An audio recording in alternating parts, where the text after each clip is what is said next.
Yo, 5 weeks later, better kitchen in the background, $60,000 spent on this renovated property that we just completed. And let's find out how far off I was from my original prediction of my numbers. All right, in our last video, we end up going over how I found the deal, how I funded the deal, the current condition that I bought this property in. And then we went into the office, we did some analyzation. I showed you guys some comps. I showed you guys how much money I think I'm gonna spend on the property and then how much money I was gonna make. So if you missed that video, no worries. It's gonna be somewhere on the screen. So click there, watch the video, and then come back here so I can tell you guys about what I ended up doing, implementing new contractors in this. I ended up removing my old contractors, give you guys the before and after tour to show you guys what I actually ended up doing to the property, what kind of renovations I made, why I did it, etc. And then finally, we're gonna go back to the office and we're gonna go back to our numbers to see how much money we actually spent on renovation and how much we actually made. And then we'll wrap the video up and I'll see you guys there. So let's talk about contractors and what I end up doing for this particular property. Now, what I normally do is I manage the individual contractors as if I was the project manager, in which I was. And so what I would do is manage every individual sub trade. So meaning HVAC,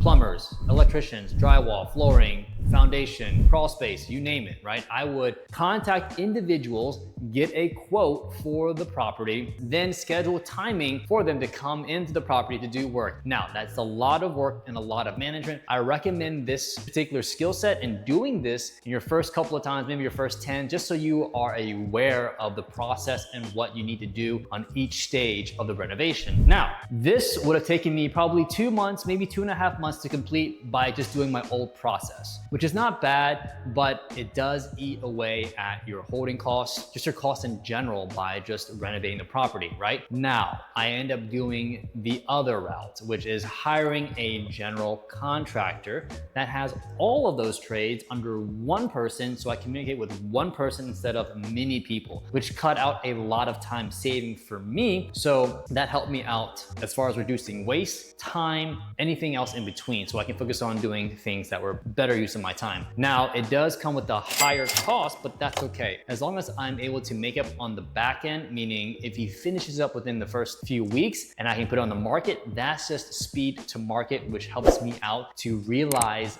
my ARV.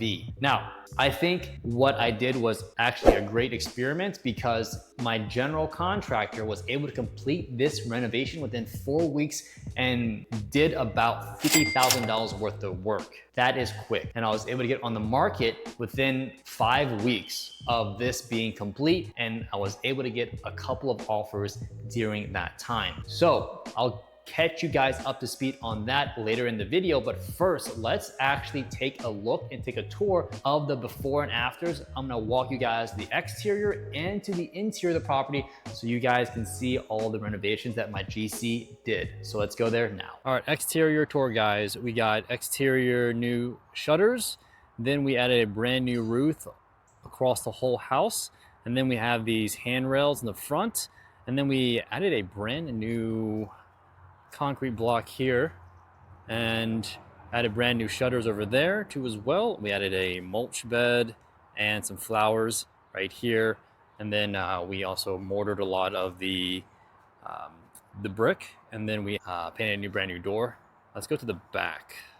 All right, so we're in the back of the property. We installed 2 brand new fence doors, one right here and then one on that side. And then we also installed a brand new fence that separates us with the neighbors. And as you can see here, the roof extends all the way to the back, all brand new. We added a brand new, or installed a brand new deck right here that connects the living room door to the utility room door. And we painted those 2 doors, which looks pretty good with the gray siding. We also painted that bonus room door here. We made some adjustments on the electrical. We fixed some of that on the outlets. We painted the foundation of the cinder blocks to be kind of navy blue. Next, we had some water infiltration in this bonus room right here. So what we end up doing, we end up grading the side of the house to have water not infiltrate this bonus room, and we added some concrete, as you can see right there. That's concrete to slope away from this particular section of the house. Added brand new gutters too as well, so that the water would run away from the bonus room. Furthermore, we also added concrete in between the concrete slab that's underneath here and then in between the studs. So this is the back of the house. Let's go inside and check out what we end up doing there. All right, the interior of the home, guys.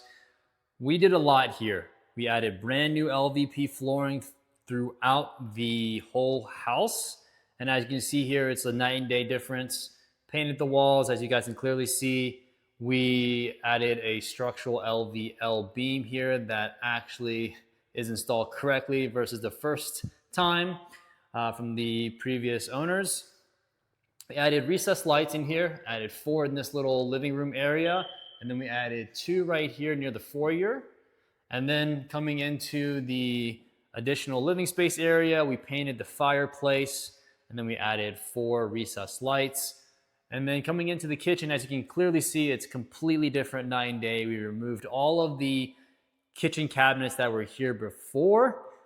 We added a peninsula, not an island, which I feel like is a better flow, and it feels way nicer than what it was before. Brand new cabinets, quartz countertops, and then we added 2 pendulum lights right above it with switches and outlets to match. And then heading into the dining room area, we removed the wallpaper that was here, added 4 recessed lights, and then a dining room light, which I love so much. This thing is super nice. I've bought this before, and it looks really aesthetically, pleasing. So let's jump into the utility room here area. Not much has really changed here. We added flooring continuously throughout here. This is the same HVAC unit and the hot water heater. And then from here, we were going to move the cabinets, but we decided not to. We kept them just for storage. We only removed this cabinet over here. We added brand new plumbing fixtures right there. Here's the panel. We upgraded some electrical wires in there, which you guys can't see. And then let's head to the hallway and the bedrooms and the bathrooms. So coming to our first bedroom here, LVP floor continues on through. Added a brand new ceiling fan light combination with brand new switches and outlets throughout with paint. Kept the closet doors and just painted that. Then we also added a smoke detector up top. Coming into the hallway bathroom, we didn't change the tile, but we added paint in the room here, and brand new vanity, brand new mirror, and then lights. We added a brand new exhaust fan with recessed lights here, and then the shower here, we added a brand new shower head with a tub filler. Kept the tub, kept the tile, but just moved the wire that was here, now above the shower. All right, let's jump into our second bedroom in here. So second bedroom, LVP floor is continuing, and ceiling fan light is right there. Added a brand new one. This is a pretty big room. Have a closet, kept those the same, didn't change that. And then let's head into the master.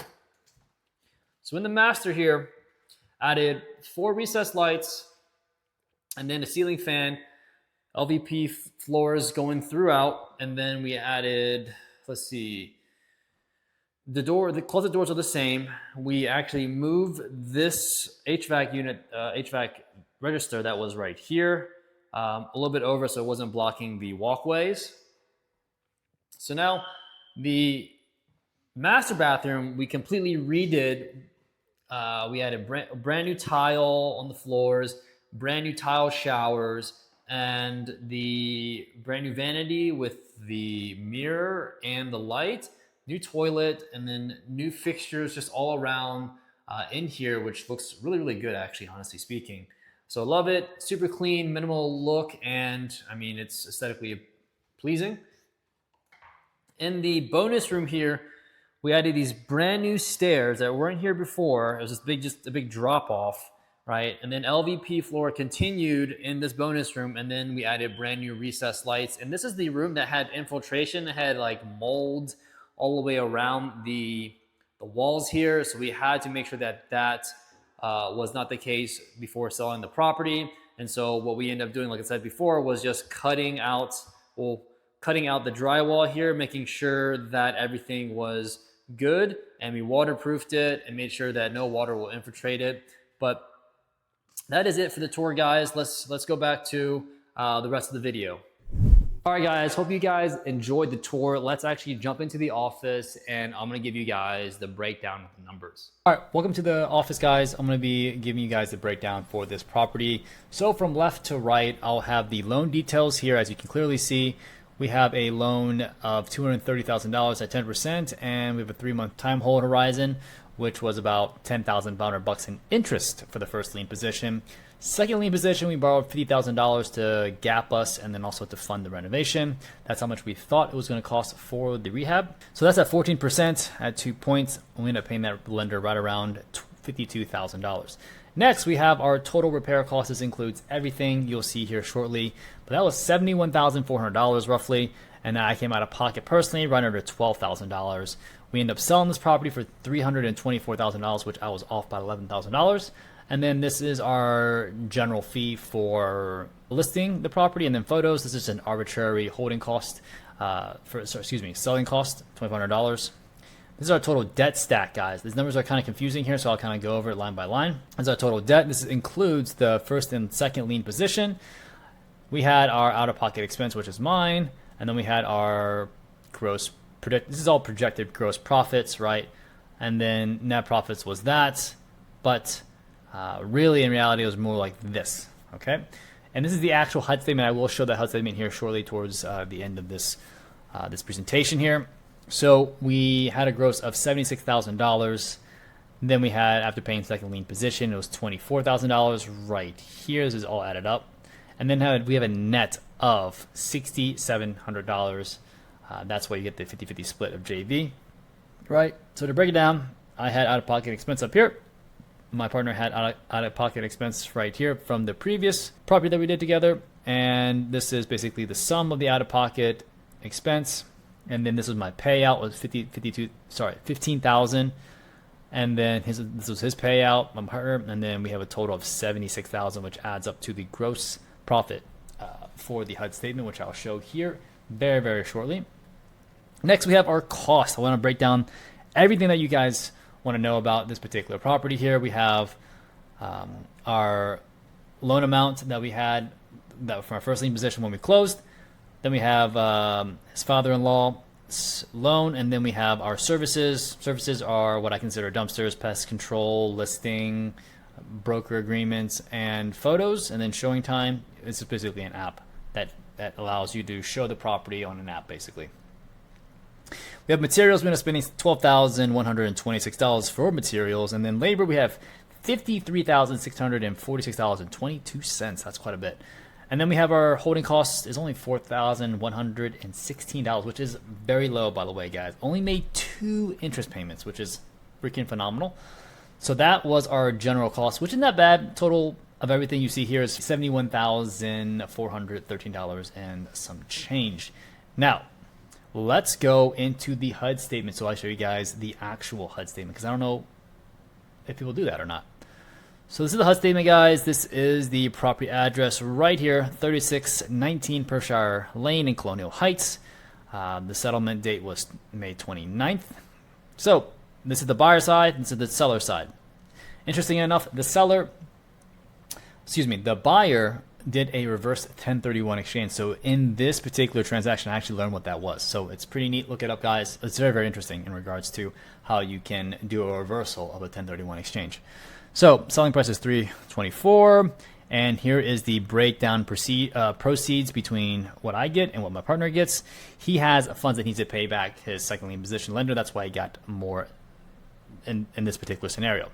So basically zeroes out, right? And then we have our payment to our first lien position, which has first lien on the property. All right, so that is it.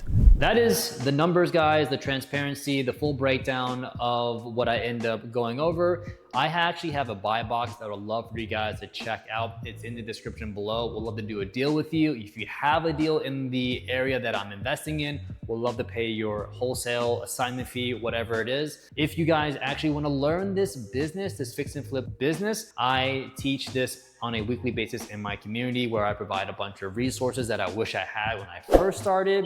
And I show you guys how to get funding, closing deals, underwriting, what materials you need to buy, and everything else in between. So I hope to see you guys there, and I'll see you guys in the next one. Peace.